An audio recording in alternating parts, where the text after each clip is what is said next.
네, 오늘은 창세기 87번째 시간으로 설교 제목은 내가 너와 함께 있어 내게 복을 주어. 계속 두 번째, 오늘 세 번째입니다. 세 번째인데 오늘은 부제가 있어요. 오늘 설교 제목에 부제가 있는데 그건 뭐냐면 진정한 신앙생활의 목표입니다. 네, 목표가 중요하죠.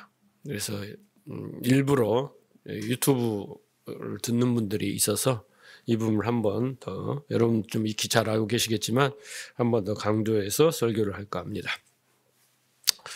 요즘 세상이 참 어수선하죠. 세상이, 그런데 여러분 가만히 보면 아수라장이 되지 않고 어떤 적당한 균형을 유지하고 이렇게 돌아갑니다. 네. 그렇잖아요. 막 전쟁을 하는 나라도 있고 막 이렇지만 잘 돌아갑니다. 그런 대로 적당히. 왜 그렇게 된 줄 아십니까? 성경을 보면요. 하나님이 인간에게 양심을 주셨어요. 양심.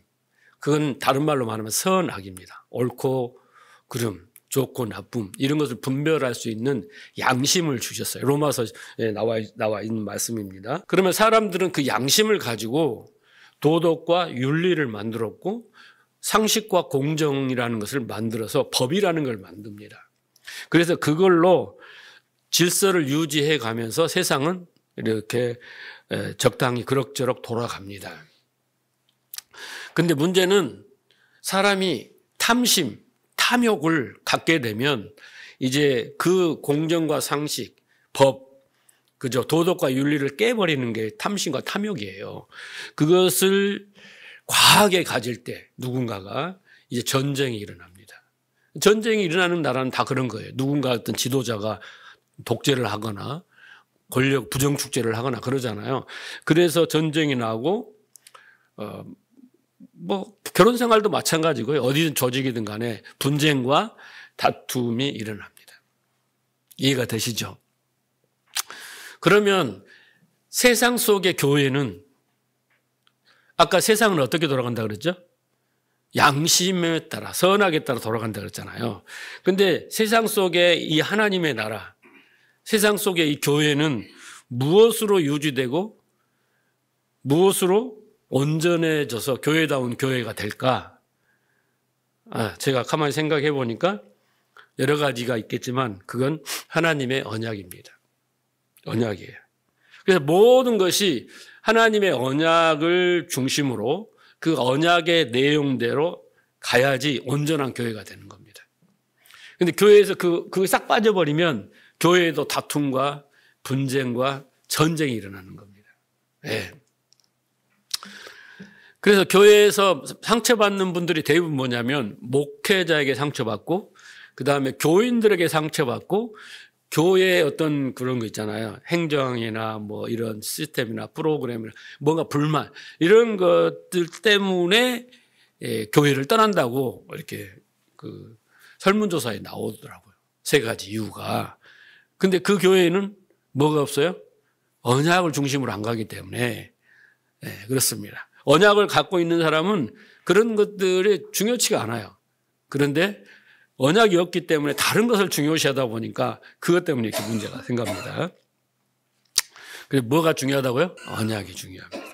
그런데 지난 시간 우리는 그 언약의 중요성, 그리고 그 언약을 성취하시는 하나님을 누구를 통해서 보냐면 아브라함을 통해서 또 이삭을 통해서 그리고 앞으로도 야곱, 요셉을 통해서 계속 무슨 이야기가 나오냐면 언약 이야기가 나오는 거예요.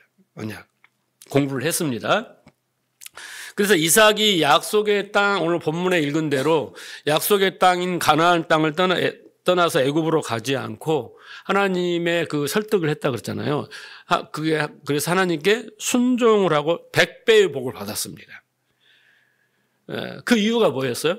하나님이 주권과 그 열심으로 하나님이 어떻게 했다고 그래요? 설득을 하고 믿음을 주셔서 이삭을 순종하는 사람으로 만드셨다라는 거죠.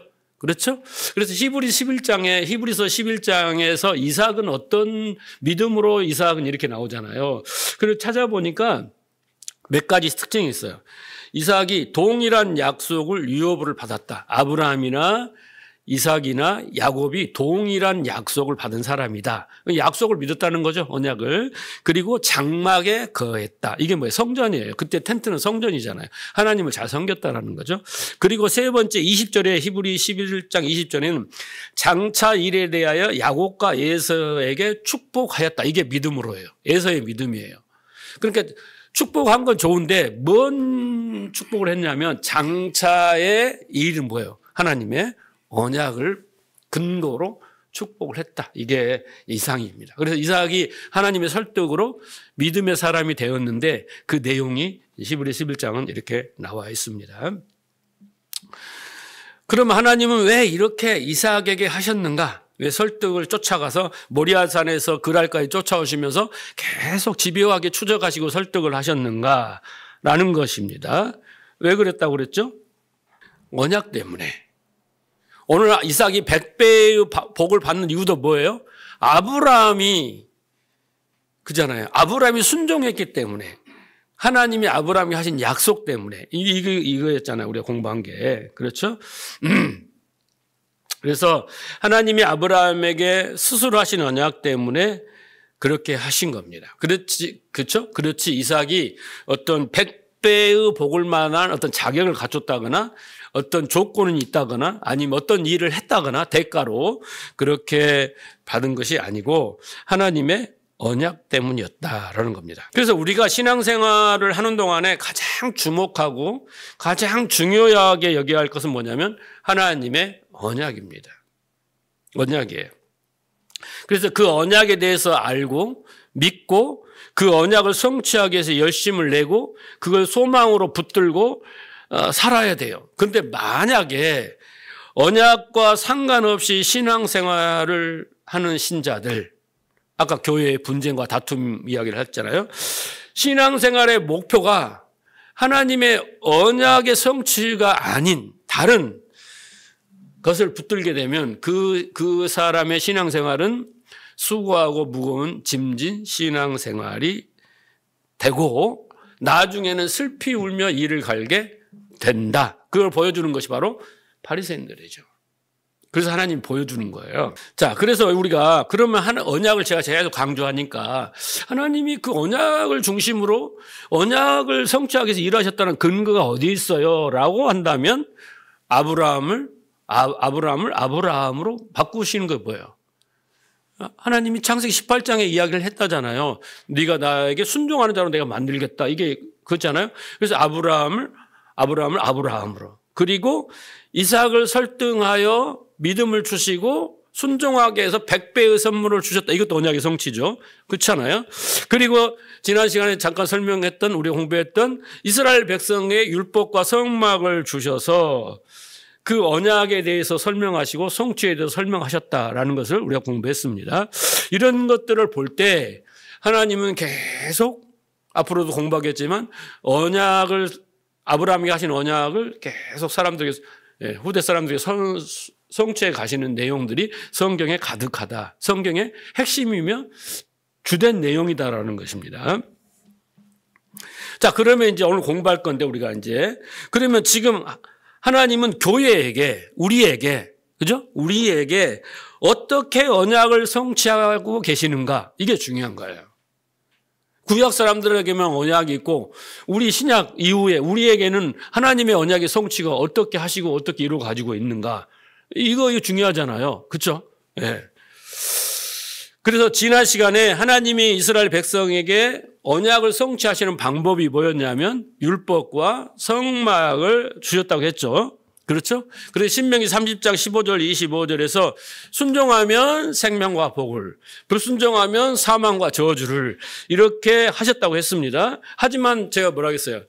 그 율법을 순종할 자는 한 사람도 없다 그랬잖아요. 한 사람도 없다. 그럼에도 왜 율법을 주셨는가라고 했을 때 그 이유는 구원이라는 것은 100배의 복을 받는다는 것은 하나님의 백성이 된다는 것은 거룩하고 흠없는 하나님의 아들이 된다는 그 언약은 구원은 우리의 노력이나 어떤 열심이나 조건이나 자격으로 되는 것이 아니라 오로지 하나님의 은혜 하나님의 의로만 받을 수 있다는 것을 설명하기 위해서 너희는 지키지 못한다. 이걸로 이렇게 지켜야 네가 의롭고 내 백성이 되고 거룩한 하나님의 아들들이 되는데 이걸 너희가 해봐. 못 지키지. 라고 설명을 하시고 이것을 지키기 위해서는 내 아들이 독생자가 가서 그 아들의 죽음과 부활로 그가 온전히 규례와 하나님의 명령을 다 지킨 그 완전한 삶을 살아서 그 의를 우리에게 전가를 시켜줘서 너희가 언약이 이루어지는 거야. 그게 구원이야. 라고 설명하시기 위해서 그렇죠? 율법과 성막을 주셨다는 거죠. 모순되게. 그렇잖아요? 네. 쉽게 말하면 지난주에 설명했지만 언약이 무엇이며 그 은혜가 무엇이며 인간의 불가능이 무엇인가를 설명하시기이고 그리고 율법을 줘서 우리가 바울처럼 오라 공고하다 누가 이 사망의 몸에서 이 율법의 저주 아래서 나를 건져냈고 이렇게 깨닫게 하시고 이 길에서 나오는 오직 하나님의 은혜 그리스도뿐이구나라는 것을 알려주기 위해서 의도적으로 율법과 지키지도 못한 성막을 주었다라는 것입니다. 이해되시죠? 여기까지는. 자, 오늘 말씀은 그러면 아까도 말했지만 하나님은 어떻게 지금 우리에게 신약 이후에 우리 시대에 지금 우리에게 교회에게 어떻게 나는 너의 하나님이 되고 너는 나의 백성이 되게 하고 너희를 거룩하고 흠없는 하나님의 아들들이 되고 어떻게 100배의 복을 이삭이 받았던 그 하늘의 신령한 복을 주시는가라는 것을 공부하는 거예요. 이걸 모르면 안 돼요, 여러분. 그것을 공부할 겁니다. 자, 결론적으로 설명하자면 구약 사람들에게는 하나님이 언약을 줬는데 그 언약이 뭐라고 그랬어요? 옛 언약이라고 그랬잖아요. 옛 언약을 율법과 성막을 주셔서 가르쳤습니다. 그러면 이제는 신약은 무엇으로 어떻게 가르치시는가라는 거예요. 그것은 율법과 성막의 실체이신 결론입니다. 결론을 먼저 하고 제가 부연을 설명하는 거예요. 율법과 성막의 모형이고 그림자야. 그 실체이신 예수님이 이 땅에 오셔서 어떻게 해요? 율법을 완성하시고 완전케 하시는 거예요. 율법을 다 정확히 설명해 주시고 진실로 산상수훈해서 그리고 그 율법의 요구가 사망 아닙니까? 그것을 실행으로 옮기시고 그다음에 진리의 성령을 보내주셔서 우리에게 어떻게 해요? 가르치시는 거예요. 죄에 대하여 의하여 심판도 가르치고 그 다음에 어떻게 해요? 그것을 집대성에서 바울을 통해서 이제 잘 가르치게 하시는 방식으로 우리에게 언약을 성취하시는 거예요. 이해하셨습니까? 네. 그냥 우리 한순간에 되는 게 아니에요. 자, 보십시다. 제가 그걸 설명해 드릴게요. 자, 그래서 우리가 먼저 구약에서 하나님이 지난 시간에 신명기 그 30장 15절부터 읽어서 15절부터 뭐가 나오냐면 순종과 불순종이 나오잖아요. 근데 그 순종과 불순종 앞에 무슨 내용이 나오냐면 30절, 11절을 보세요. 14절까지. 이 말씀을 하시고 순종과 불순종을 이야기합니다. 그러니까 이 말씀이 더 중요해. 이 말씀이 11절. 내가 오늘날 내게 명령한 이 명령은 내게 어려운 것도 아니요 먼 것도 아니요 하늘에 있는 것도 아니니 내가 이르기를 누가 우리를 위하여 하늘에 올라가서 그 명령을 우리에게로 가지고 와서 우리에게 들려 행하게 할 것이 아니요 이것이 바다 밖에 있는 것이 아니니 내가 이르기를 누가 우리를 위하여 바다를 건너가서 그 명령을 우리에게로 가지고 와서 우리에게 들려 행할 것도 아니라 14절이 중요합니다. 오직 그 말씀이 내게 심히 가까워서 내 입에 있으면 내 마음에 있은즉 네가 이를 행할 수 있느니라 라는 것. 그 다음에 어떻게 해요? 순종과 불순종을 이야기하는 겁니다. 자, 무슨 말입니까? 모세가 이스라엘 백성에게 율법을 딱 주면서 뭐라고 하느냐면 이 하나님의 말씀을 잘 듣고 행하라 라고 말을 해요. 말하고 해요. 충분히 너희가 할 수 있다라고 말해요. 그런데 여러분 할 수 있어요? 없어요? 없다고 그랬잖아요. 그런데 그 이유, 할 수 있는 이유가 14절에 나와 있는 거예요. 응? 할 수 없는 거라고 했잖아요. 그렇죠? 우리가 지킬 수가 없어. 613가지를 어떻게 다 지켜. 한 가지만 어겨도 죄인인데. 그렇잖아요. 그리고 우리가 십계명도 무슨 말인지도 잘 모르는데 그렇잖아요. 그런데 그 이유는 그 말씀이 율법이 네 어떻게 해요? 내게 심히 가까워서 내 입에 있으면 가까웠다는 건 뭐예요? 그걸 다 깨달아서 내 입에 있으며 내 마음에 있으면 이제 그 율법대로 살아갈 수 있어. 하나님 뜻대로 거룩하고 흠없는 사람이 되는 거야. 예? 이 이야기입니다. 그러면서 뭐라고 하냐면 앞에 설명이 뭡니까? 뭐라고 그래요? 하늘에 올라갔다 내려오고 바다에 올라갔다 이 뜻이 뭡니까? 그 말은 뭔 말이냐면 너희가 내 말을 지키고 율례와 규례와 법도를 잘 지키게 되는 것은 너희가 하늘에 올라가서 끌고 내려온다든가 아니면 바다에 나가서 주워온다든가 너희의 열심을 필요로 하는 것이 아니다라는 거예요. 그렇죠? 너희가 막 하늘에 올라가고 땅에 바다에 가고 뭘 열심을 내서 순종하는 것이 아니라 내가 너희 마음과 입에 새기는 방법으로 할 거야 라는 뜻이에요. 네. 그래서 너희는 나의 그 사랑과 은혜를 깨달아 알아라. 내가 그렇게 해줄 거라는 거예요. 근데 이제 바리새인들은 어떻게 해요? 하늘에 올라가서 가져오고 바다에 가서 가져오는 그 열심을 통해서 그런 열심을 통해서 율법을 지켜야 된다. 그렇게 지키는 게 아니라는 거예요. 어떻게 해요? 14절에 우리 마음에 새기겠다라는 겁니다. 그래서 제가 늘 이야기하지만 성경에 나오는 하나님의 명령 하라. 십계명도 다 명령이잖아요. 하라라고 하는 것은 지키지도 못할 자들에게 내리시는 하나님의 억지가 아니에요. 내가 그렇게 하겠다는 완성에 대한 하나님의 의지의 표명입니다. 명령이라는 것은. 아니 우리가 지키지도 못할 것을 하라고 하는 것은 억지잖아. 그런데 그렇게 하는 것은 내가 너희는 그렇게 못 지키지만 나는 그렇게 지키게 하겠다는 의지의 표명인 겁니다. 그래서 명령 안에는 반드시 뭐가 있다고요? 하나님의 언약이 들어있다. 내가 그렇게 만들게 라고 포함되어 있다는 거죠. 자, 이 신명기 30장 11절에서 14절 말씀을 로마서 10장에 가면 바울이 그대로 인용을 합니다. 보세요. 로마서 10장 4절 보세요. 어떻게 설명하는가 보세요. 그리스도는 모든 믿는 자에게 의를 이루기 위하여 율법의 마침이 되시니라 그랬습니다. 그리고 제가 가로했죠. 원래는 본문에 이게 있어요. 원어에는 그러나 모세가 기록하되 율법으로 말미암은 의를 행하는 사람은 그 의로 살리라 하였거니와 그랬습니다. 여러분께 지금 그리스도는 모든 믿는 자에게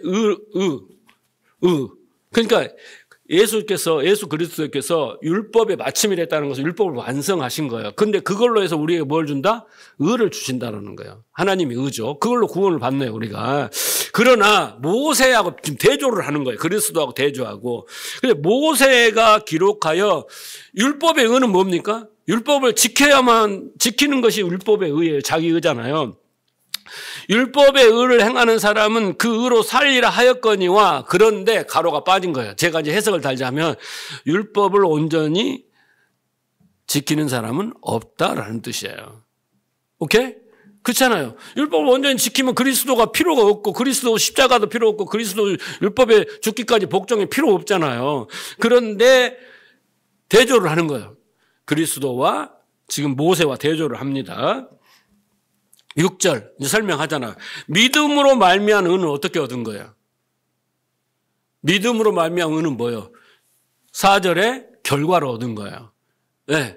그리스도의 율법의 마침, 율법의 완성을 통해서 주시는 의가 바로 믿음으로 얻는 의란 말이에요. 그렇잖아요. 하나님이 다 이루셨고 예수님이 다 이루셨고 우리는 그걸 믿는 것이 의가 되는 거지 우리가 행위에서 얻는 게 아니잖아요.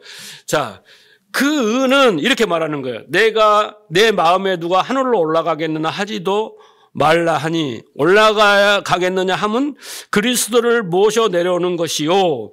내가 누가 음부로 내려가라 하지 말라고 하니 내려가겠느냐 함은 그리스도를 죽은 자 가운데서 모셔 올리는 것이라. 그러므로 무엇을 말하느냐? 말씀이 내게 가까워 내 입에 있으며 내 마음에 있다 하였으니. 신명기 그 말씀 그대로죠. 우리가 전파는 믿음의 말씀이라라는 거예요. 무슨 말입니까? 믿음으로 말미암아 의를 가진 사람은 하늘로 갈 필요도 없고 그런 열심을 낼 필요도 없고, 여기는 이제 바다라고 했지만 여기는 음부라고 했잖아요. 그 음부로 내려갈 필요도 없는 그 열심이 필요 하나도 없다라는 거예요. 믿음으로 갖는 의는. 왜?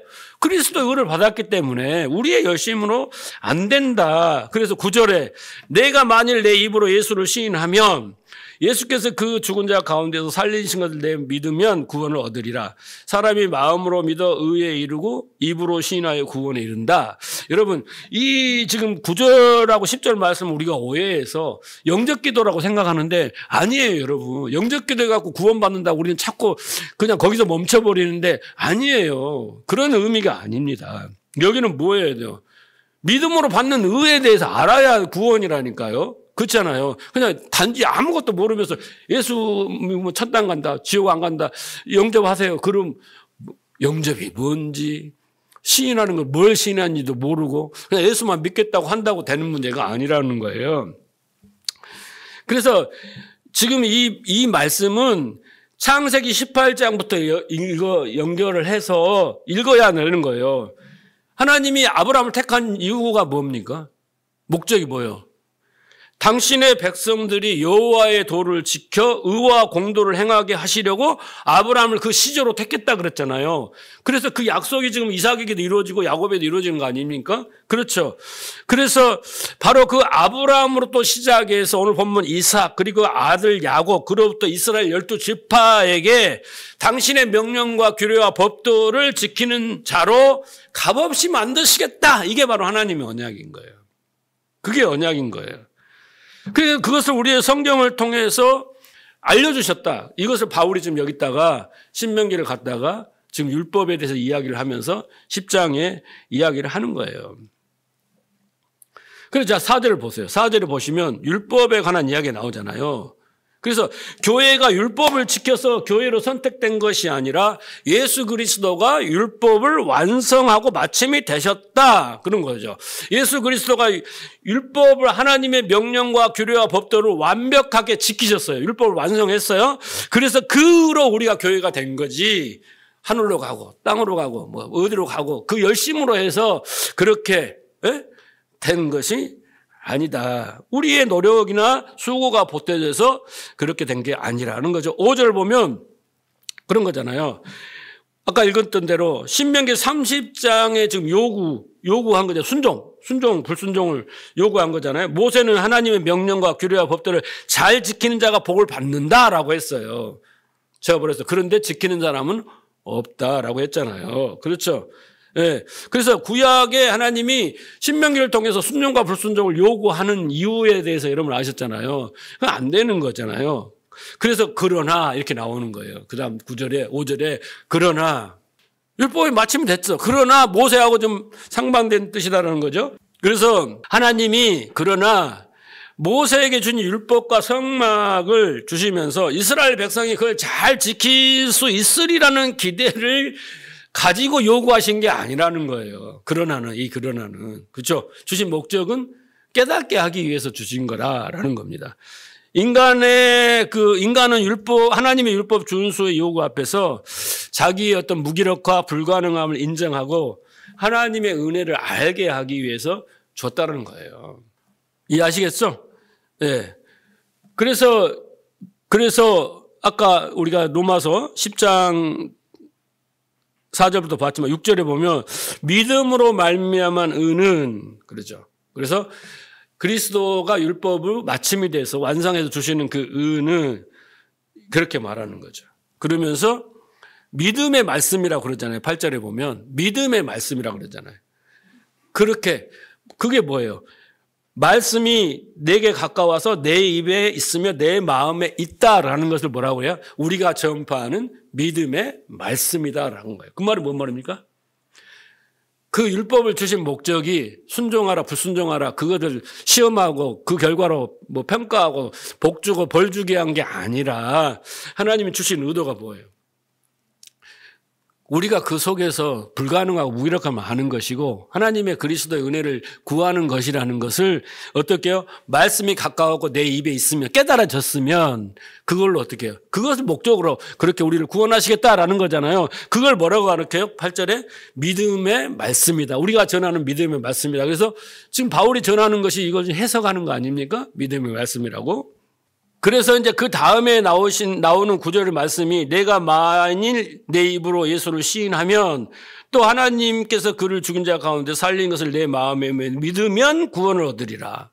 사람이 마음으로 믿어 의에 이르고 입으로 시인하여 구원을 얻으리라. 이건 단순한 영적 기도가 아니라 뭐예요? 그 의미를 아는 거. 그 진리를 깨닫는 거예요. 그래서 그 밑으로 쭉 내려가면 로마서 10장 17절에 가면 결론이 딱 나와요. 뭐가 나옵니까? 믿음은, 그쵸? 그 믿음의 은은 그 그리스도가 마침이 돼 주시는 믿음은 어떻게 된다는 거예요?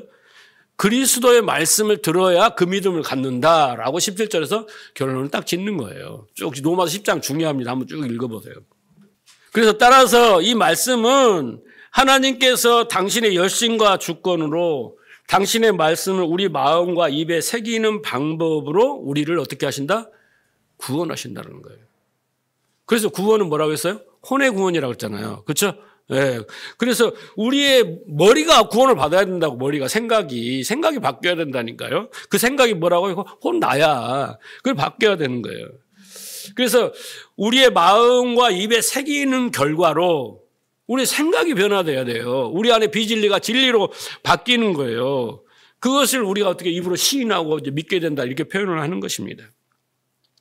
자, 좀 더 여러분 구체적으로 좀 더 설명하면 신명기 30장과 로마서 10장 사이에 뭐가 들어가야 되냐면요. 에레미야 31장이 딱 들어가면 이해가 되는 겁니다. 에레미야 31장 30절 보세요. 나 여호와가 말하노라 보라 날이 이르르니 내가 이스라엘 집과 유다 백성에 새 언약을 세우리라. 옛 언약은 뭐예요? 율법과 성막을 주시면서 순종과 불순종을 이야기한 거 아닙니까? 그게 구약이죠? 옛 언약입니다.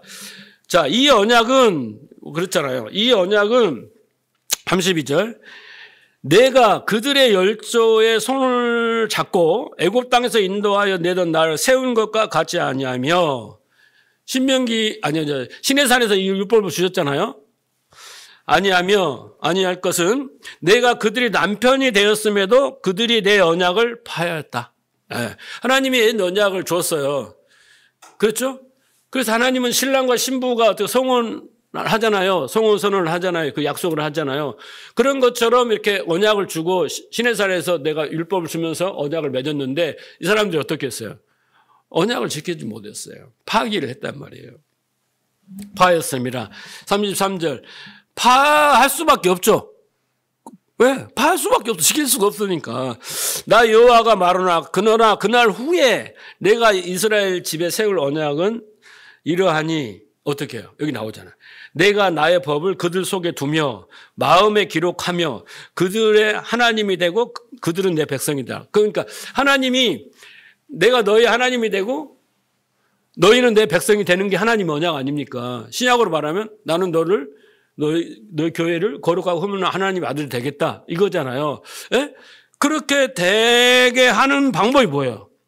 나의 법이 뭐예요? 율법 아닙니까? 나의 법을 그들 속에 두며 그들 마음에 기록한다는 거 뭐예요? 그것이 진리가 되게 하겠다는 거예요. 그 의미를 깨닫게 하겠다는 거예요. 그래야만이 하나님의 백성이 되고 나는 너의 하나님이 되고 이렇게 된다는 겁니다. 그래서 이스라엘 백성이 하나님의 남편이 되어서 불기둥 구름기둥으로 그리고 성막을 주셔서 그들 곁에 함께 인도하셨음에도 그들은 하나님의 말씀과 규례를 지켰다 못 지켰다? 못 지켰다.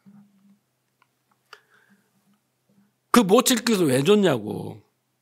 지킬 수 없다는 거 알려주게 준 거라니까. 그래서 이제 어떻게 해요? 이제 그 왜 주셨는지 그 의미가 뭔지를 내가 어떻게 해요? 그들 마음판에 직접 새기겠어. 이게 뭐였냐면 새 언약이에요. 그러니까 자식에게 야 뭐해라 맨날 이야기하면 한쪽 귀로 또 한쪽 귀로 들으면서 엄마 할게 이제 하다가 이제 안 좋은 결과를 딱 경험해서 그 엄마가 그래 내 말을 들어야지. 그러면 이제 나중에 깨닫고 그래. 와가지고 눈물 흘리며 회개하면서 엄마, 내가 그 뜻을 잘 몰라서 그랬어요. 그 뜻 내가 알았으면 그때 알려주지. 막 또 오히려 성질을 내면 안 되고. 그렇게 되면 어떻게 해요? 다시는 그 일을 안 하게 되는 거예요. 그렇잖아요. 그러니까 그 말이 무슨 의미인지를 모르고 왜 그랬는지를 이제 그 수준에서는 모르면 어쩔 수가 없죠. 그렇잖아요. 불순종할 수밖에 없어. 그런데 이제 마음에도 새겨져. 그 의미가 이런 거야? 그러면 딱 알아들어요. 그러면 안 해. 이런 방식이었다는 거예요. 그게 새 언약이에요. 근데 우리가 여기서 오해할 수 있는 게 뭐냐면, 야, 구옛 언약을 줬더니 이게 뭔가 하자가 있어요. 하나님이 급조해서 만들어줬더니 뭔가 잘못된 것 같거나 뭐가 빠지고 들어가고 해야 되고 뭔가 보완을 해야 돼서 하나님이 새 언약을 준 게, 그건 절대 아니다라는 게 여러분 아셔야 됩니다. 그렇죠? 예. 하나님은 창세기 전부터 다 계획하시고 다 준비하시고 다 이미 하고 창세기에서 선포하신 거거든요. 그렇게 하신 것을 이 요한계시록까지 똑같은 주제를 가지고 하셨기 때문에 그런 오해를 하시면 절대 안 됩니다. 그래서 그 언약은 오직 예수 그리스도를 그 성막을에서 보여준 것처럼 예수 그리스도의 십자가 부활의 은혜로 쭉 이렇게 해서 그것을 하시겠다는 것은 성경 전체 흐름입니다. 전체 흐름. 자, 오늘 본문의 이야기가 그렇잖아요. 이삭이 왜 100배의 복을 받는다는 이야기가 거기에서 왜 받았냐. 아브라함의 언약 때문에 받았다는 거. 그리고 아브라함을 통해서 언약을 이루시는 하나님이 보여줬고 이삭을 통해서 또 하나님이 그 언약을 이삭이 실행하시는 걸 보여줬고 그다음에 제가 또 덧붙여서 이스라엘 백성이 하나님이 율법과 성막을 주셔서 그 언약을 성취하시고 교회에게 어떻게 하시는 것까지 다 설명을 드렸죠. 그러니까 이 언약이 얼마나 중요하냐 이 말이에요. 언약이. 하나님은 아브라함과 이삭과 야곱과 요셉 앞으로도 이스라엘 백성들에게까지 그래서 그들의 삶에 개입하셔서 그 하나님의 법도와 유례를 명령을 잘 지키는 자로 만들어서 100배의 복을 풍성한 복을 주시겠다는 하나님이라는 것을 그 언약 속에서 우리는 발견해야 돼요. 그 인물들의 그 삶 속에서 발견해야 돼요. 그걸 알아야 돼요.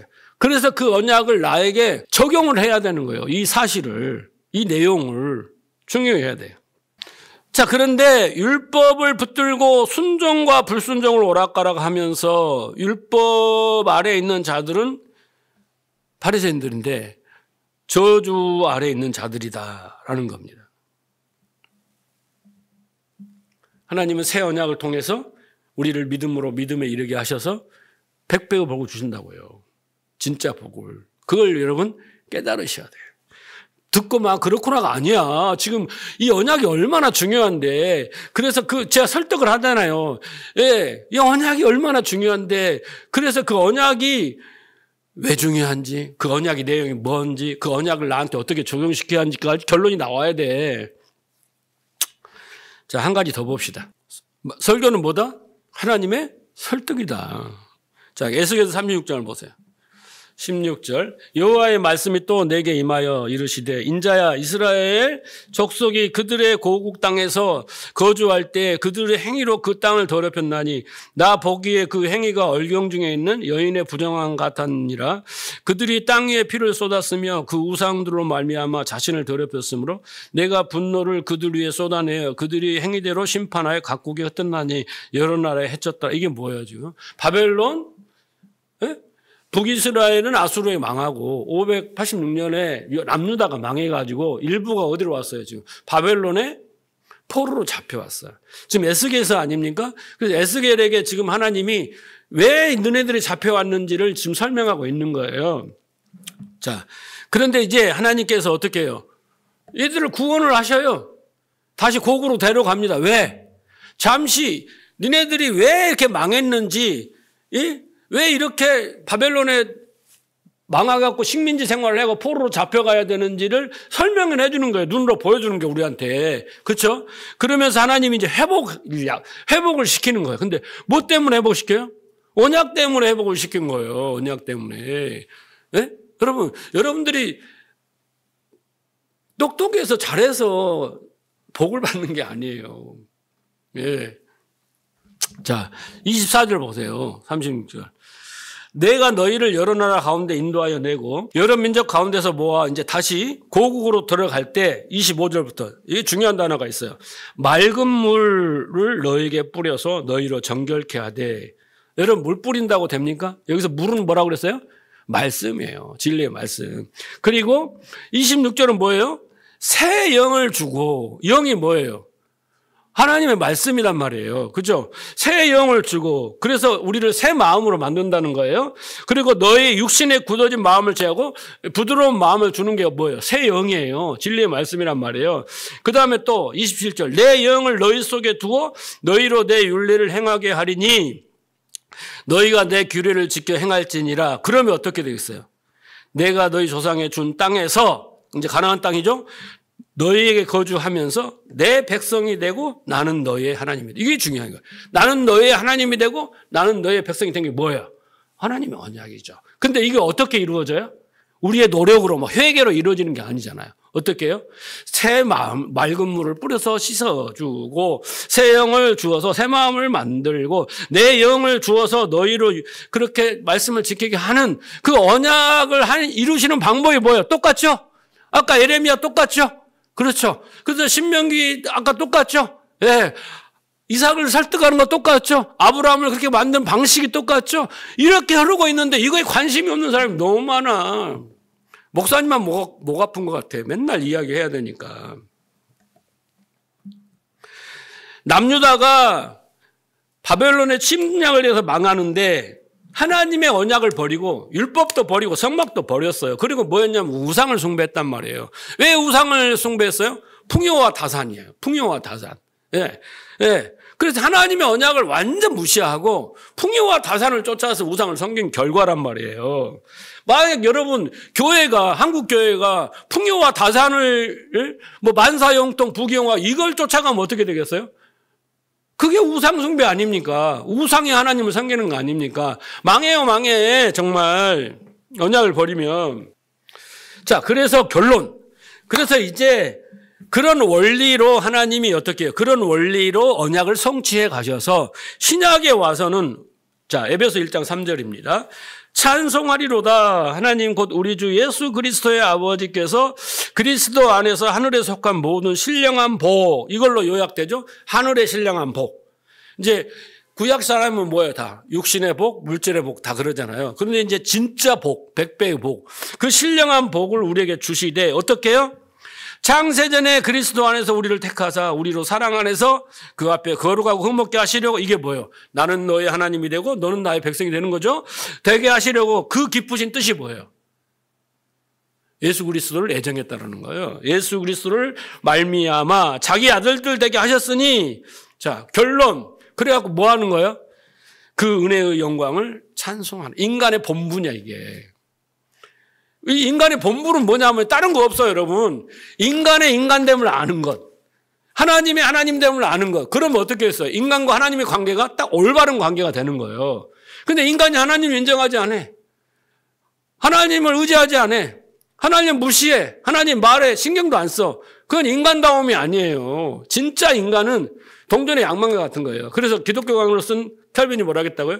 하나님을 아는 지식과 인간을 아는 지식은 동전의 양면과 같다는 거잖아요. 하나님을 알면 인간은 어떤 존재를 아는 거고, 인간을 알면 하나님을 아는 게 돼 있어요. 성경을 통해서. 자, 12절에 보면 이는 그리스도 안에서 전부터 바라던 우리로 그 영광의 찬송이 되게 하람이라. 예?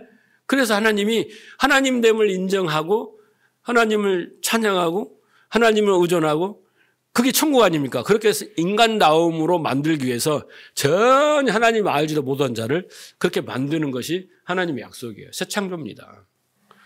그래서 이 창세기 18장부터 하나님이 아브라함의 언약의 내용이 오늘 에베소 1장까지 똑같아요. 그리고 하나님은 그 언약을 위해서 아브라함, 이삭, 야곱, 요셉부터 시작해서 이스라엘 역사, 신약까지 딱 온 것입니다. 그러니까 면면이 흐르는 것은 뭐냐면 하나님의 언약이에요. 그 속에 이제 우리가 하나님을 알아야 되고 하나님 나라를 알아야 되고 하나님 백성이 되는 길을 알아야 돼요. 그 속에 예수 그리스도 십자가 부활이 있는 거예요. 왜? 그 언약의 성취를 위해서. 네?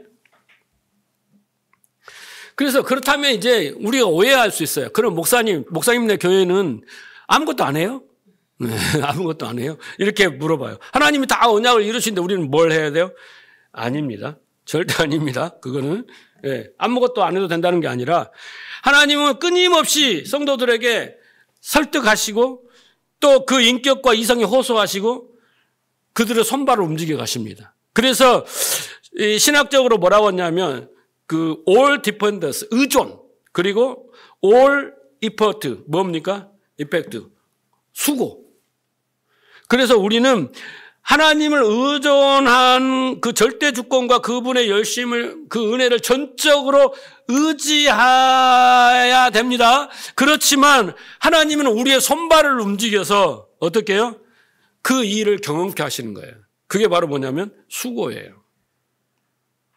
그렇죠? 그것을 통해서 하나님이 일을 하셔요. 그렇잖아요. 이삭이 모리아르 산에서 그랄까지 얼마나 수고로운 삶을 삽니까? 그러면서 깨달은 거예요. 그런데 이제 하나님은 어떻게 해야 돼? 우리는 철저히 하나님 의존하고 그 수고로운 삶을 통해서 깨달아 가는 거예요. 그래서 고난도 있는 겁니다. 그래서 하나님은 당신이 택한 자녀들이 그 인격과 이성에서 진심으로 우러나오는 항복과 순종을 원하는 거예요. 그게 인간다움이에요. 하나님을 아는 자가 하는 인간다움이에요. 하나님은 절대 당신들의 백성이 노보처럼 앵무새처럼 바리새인처럼 외식하는 그런 모습으로 하나님을 찬양하고 하나님 앞에 와서 막 종아리 이런 걸 원치 않습니다. 그래서 하나님은 우리를 천국에 집어넣으시기 그 전에 당신이 원하는 인간의 모습이잖아요. 예? 거룩하고 흠없는 모습으로 그 믿음으로 성숙시키고 완성시켜가는 거예요. 그래서 이 땅에서 그렇게 되어 간 사람, 언약이 그에게 성취되어 간 사람만이 행복하고 즐겁고 믿음의 삶을 살 수 있는 거예요. 네. 그런 사람이지. 여러분 생각해 보세요. 아이가 걸음마를 이렇게 시작하잖아요. 그러면 아버지가 이 아이에게 다리에 힘을 주고 보행을 하기 위해서 훈련을 시키기 원하잖아요. 그래서 처음에는 손잡고 막 걸어주고 이제 좀 어느 정도 되면 어떻게 합니까? 이제 아이가 걸을 수 있으면 막 이쪽으로 와라, 이쪽으로 와라, 막 손뼉을 오라고 부릅니다. 그렇죠? 목적지를 정해놓고 막 부릅니다. 그 앞에 장애물이 있으면 좀 치워주고 위험한 것들 치워주면서 계속 오게 만드는 것이 그 목적지에 도달하게 하는 것이 아버지의 목적이잖아요. 다리에 힘을 길러주고 목적이 들어가는 거예요. 근데 그 아버지는, 훌륭한 아버지는 절대 그 아이를 안아버리지 않습니다. 왜? 그 아이를 계속 넘어진다 어쩐다 안아주면 그 아이는 나중에 걷지를 못해요. 기어다녀야 되는 거예요. 그게 수고로움이에요. 그 아이의 수고로움이 있어야 여러분 당당하게 훌륭하게 성장할 수가 있는 겁니다. 그렇죠? 그래서 우리는 점점 이렇게 수고로움을 통해서 하나님의 뜻을 분별하고 그 하나님의 은혜를 알고 하나님의 약속을 알고 그 수고로움에 대해서 괴로워하지 않고 충실하게 하면서 하나님을 그렇게 우리를 성취해 가시는 것을 믿고 가는 거예요. 그런데 요즘 기독교는 좀 변질이 많이 됐어요. 하나님은 우리에게 나는 이런 하나님이야. 나는 이 언약을 너에게 이루기를 원해. 이게 너희들을 향한 뜻이고 목표고 계획이야 라고 말하는데 우리는 자꾸 하나님한테 하나님 내 말 좀 들으세요. 우리 교회 말 좀 들으세요. 우리 가정의 말 좀 들으세요. 자꾸 불경한 요구만 내놓은 거예요. 이 언약에는 관심이 없고. 왜? 그것만 원하는 거예요. 왜? 그건 자기 영광을 위해서 그러는 거예요. 자기 영광을 위해서. 이 땅의 어떤 풍요로움과 그런 것을 위해서 한단 말이에요. 중요한 것은 여러분 하나님을 믿는다면 하나님이 우리 정해놓은 그 지점, 그 목표가 있다는 걸 알아야 됩니다. 하나님은 명령과 규례와 법도를 지키는 창세기 18장부터 그런 믿음의 사람으로, 그렇죠? 거룩하고 흠없는 자로 완성되어 갈 그런 하나님의 백성을 만들려고 시작하신 거예요. 그게 언약이잖아요. 그렇죠? 그런데 여러분 다른 목표를 정하고 그것을 위해서 하나님의 도움을 구하고 그것을 위해 열심을 내고 한다는 것은 여러분 관역에서 빗나간 거예요. 관역이 빗나간 건 뭡니까? 하마르티아? 죄인 거예요. 죄인 겁니다. 그래서 여러분 저는 교회에서 예수를 믿겠다고 들어오는 그렇게 모든 신자들에게 가장 중요한 것은 이걸 알려주는 겁니다. 하나님의 언약 그리고 우리의 목표는 이거다. 네. 그래서 그 목표를 먼저 정해놓고 이제 계속 설득해 가는 과정이에요. 설득해 가는 과정입니다. 그게 신앙생활이에요. 그러니까 여러분 교회 안에서 그 많은 신자들 중에 신앙생활을 열심히 하고 산전수전 공전을 다 걷고 정말 뭐 영빨이 세니 뭐 신령하니 막 이래. 그럼에도 불구하고 변화되지 않고 행복하지 않는 신자가 있다면 그분에게는 반드시 이 언약이 없는 거예요. 다른 목표와 목적이 있는 겁니다. 습관적으로 종교생활을 하거나 이 신앙의 목표가 잘못되어 있어요. 예, 하나님의 언약이 아니에요. 여러분 바울처럼 아무리 율법에 흠이 없고 아무리 종교적인 열심을 내어도 그 푯대가 잘못되면요 어떻게 됐어요? 눈이 먼 자예요. 외식하는 자이고 회칠한 무덤이며 독사의 자식인 거예요. 예? 아무리 열심히 해도 그 열심 때문에 자기가 믿음 줬다고 생각할지 모르지만은 그 푯대가 잘못됐다니까요. 바울은 그 옳은 푯대를 붙잡고 자기가 어떻게 달려간다 그러잖아요. 그 헛된 푯대를 잡아버리면 망하는 거예요. 슬피우면 운을 가는 거예요. 제가 한번 자료를 조사해 봤어요. 한국 교회 수가 얼마인 줄 아세요, 여러분? 6만 개예요. 이 교회 건물 수가 6만 개예요, 대략. 그리고 교원 수가 몇 명이라고 했어요, 제가 교인 수가? 한 700만이야. 800만인데 또 줄었다잖아요. 1200에서 800, 700은 또 줄었다잖아요. 700만 정도 되고, 교회에 나오는 사람들이 가나안 성도 빼고, 가나안 성도가 뭐라고 했어요? 교회 안 나가. 가나안 거꾸로 하면 안 나가야. 안 나가면 빼면 한 500만? 예배, 어쩌다 이제 500만이에요. 여러분, 코로나 팬데믹으로 인하여 50만이 떨어져 나갔어요. 아셔요? 이제 데이터가 나왔어요. 얼마 전에 데이터가 나왔는데 코로나 때문에 4년 동안에 50만의 신자들이 떨어져 나갔어요. 네. 자, 그래서 이 교인 수가 감소되고 이 탈종교화 현상을 어떻게 극복할 건가라는 대안을 누구한테 물어봤냐면 AI한테 물어봤어. 챗 GPT한테 물어봤어. 진짜예요. 기사에 나온 거예요. 물어봤어. 물어볼 데가 없어서 물어봤나 보지? 답할 사람이 없으니까. 그랬더니 그러면 여러분 GPT 이거 자료를 넣어줘야 되잖아. 얘가 분석하려면 뭘 넣어줬냐면 기독교 신문을 다 넣어줬어. 에? 자료 데이터를 뭐 넣어줄 게 없으니까 뭐 설교를 넣어주고 있어. 뭐 넣어주고 있어. 그러니까 신문, 기독교 신문들 있잖아요. 그걸 뭐 수십 년치를 다 넣어줬어. 그랬더니 얘가 몇 가지 안을 냈어요. 첫째, 소그룹을 강화하라. 그리고 청소년 및 젊은 세대에 집중하라. 현대적이고 다각적인 예배 방식을 도입하라. 사회적 봉사 및 지역사회에 참여하라. 투명하고 신뢰한 교회를 운영하라. 교육 및 상담 프로그램을 제공하라. 이 6가지를 제안했어요. 그래서 제가 참 한심했어요. 이걸로 교회가 다시 50만이 돌아오고 다시 붕의 역사가 일어날까요, 여러분? 왜 이렇게 50만이 떨어져 나가고 1200에서 70만 것이 이 소그룹 때문에 그랬을까요? 그러니까 지금까지 계속 몇십 년 동안 기독교 신문에서 이슈로 등장하고 떠드는 내용들은 다 이런 내용들이에요. 본질은 없어. 왜? 그런지는 본질은 접근하지 못하고 현상만 가지고 제도와 프로그램만 가지고 이런 걸 그 이야기만 한 거예요. 많은 신학자들이고 뭐 그런 사람들이. 과연 이런 6가지 대안이 한국교회를 살릴 수 있을까? 저는 아니라고 봅니다. 저는 딱 한 가지예요. 이 하나님의 언약이 우리의 신앙교회의 목표가 되지 않았어요. 다른 목표들이 너무 많아. 그래서 여러분 예배당에는 세 부류의 사람들이 존재해요. 제가. 그래서 첫째는 하나님을 잘 섬겨서 부경화 무병장수 만사 형통을 누리자. 이런 애굽 신앙들의 한 부류가 있고요. 두 번째, 율법을 붙들고 씨름하는 부류가 있어요. 그분들은 뭐예요? 계속 순종과 불순종, 회개, 순종, 불순종, 회개. 이것을 계속 개처럼 먹고 토하고 이것을 반복하면서 변화되지 않는 사람들. 예. 바울처럼 종교적인 열심. 그렇잖아요. 어떻게 하면 율법으로 흠없는 사람이 될까? 여기에 집중된 사람들이 광야에 있는 사람들이에요. 여기가 대부분 한국 교회들이 많아요. 많다고 봅니다.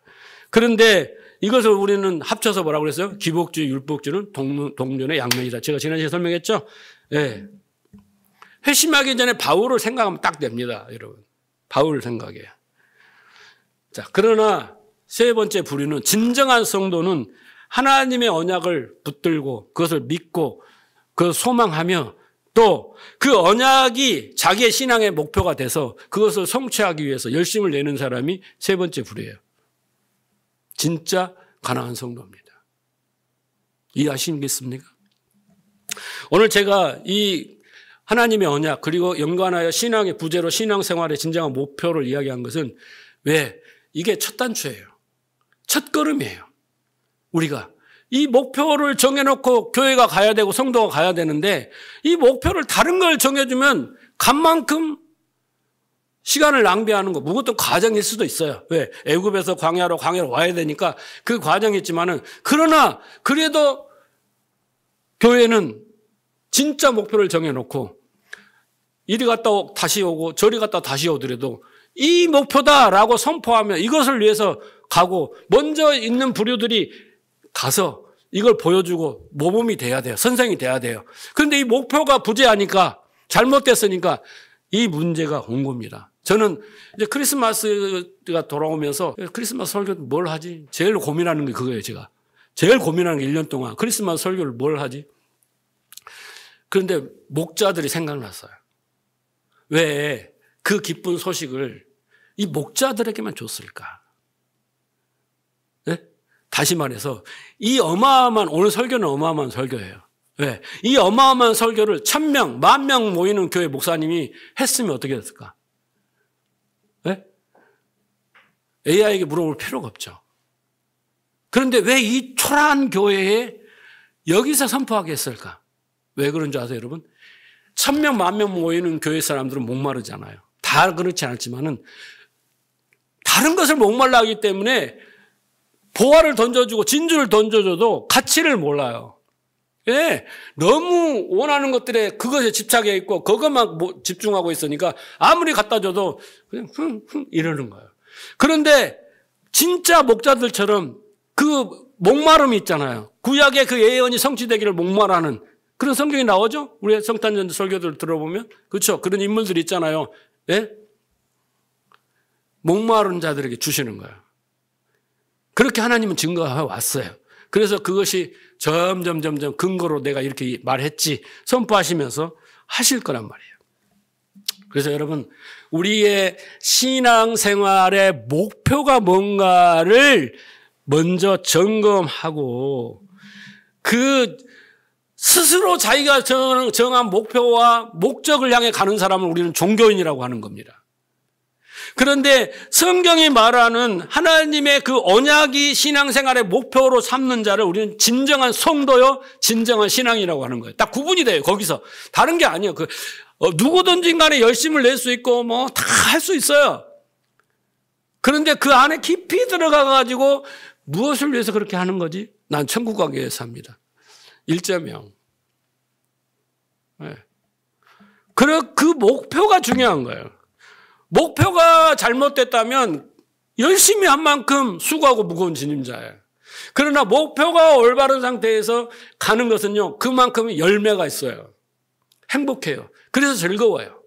자, 여러분, 오늘 말씀을 듣고 진짜 우리는 신앙생활의 목표가 내가 뭘 목표로 하고 해야지? 뭐 때문에 예배해야 되고, 뭐 때문에 기도해야 되고, 뭐 때문에 봉사하고 헌신해야지, 뭐 때문에 헌금하고, 뭐 때문에 내가 열심을 내야지. 이것이 내가 추구하는 그 목표가 뭔지를 먼저 점검하고 오늘 말씀에 비추어서 올바른 목표를 가지고 출발하는 그 걸음걸음이 행복이에요. 열매가 있어요. 왜? 진리니까, 성경이니까. 그런데 그 목표가 다른 거면 가면 갈수록 입만 무성하고 열매 없는 무화과 나무가 되는 거예요. 예, 화려한 신앙생활이 있지만은 열매가 없어요. 그죠? 그래서 올바른 지식으로 올바른 신앙생활 목표를 정하고 열심을 내야 진정한 성경대로 우리는 하나님의 은혜와 영광을 찬송하며 하박국처럼 뭐 환경에 개의치 않고 하나님의 기뻐하며 즐거워하며 정말 하나님 뜻을 위해 기도하며 그렇게 살아가는 믿음의 성도가 되는 거예요. 여러분이 다 그런 축복받은 자인 것을 저는 확신하고 더욱더 성장하고 성숙해서 더 많은 복을 진짜 복을 누리면서 사시는 여러분 되시기를 주님으로 축원합니다.